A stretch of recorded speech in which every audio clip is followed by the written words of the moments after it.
araw, bagong Pilipinas. Narito ang Police News Express sa oras na ito.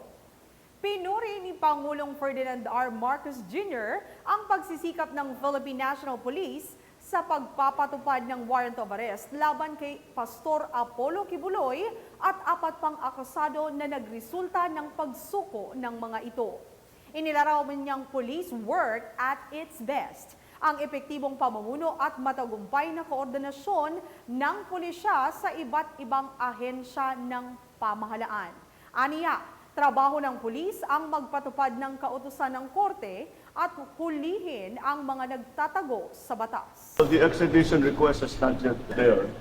Besides the judicial processes that Apollo Kibuloy is going to have to go through now, locally, still have to be done. Because we have, what has been done is that we have implemented and enforced an arrest warrant that was issued by the court. And therefore, it is now within the court's hands. Wala na sa executive ito. Kami sa executive, ang ginawa lang namin, in-implement lang namin, in-enforce lang namin ang order ng court. So that is the situation now. We will have to look at that. But for the moment, hindi extradition ang tinitignan natin. Ang tinitignan natin ay yung mga kaso na mga complaint na pinila dito sa Pilipinas. At yun muna ang kailangan niyang harap.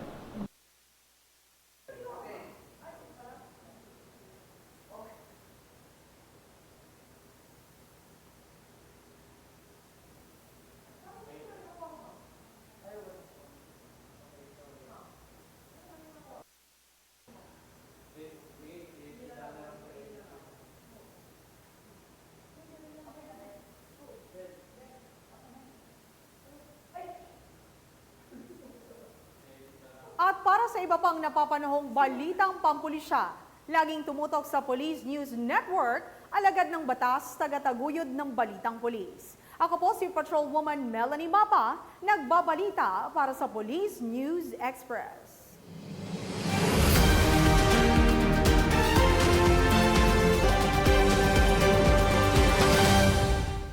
The extradition request is not yet there. Besides the judicial processes that Apollo Kibuloy is going to have to go through now, locally,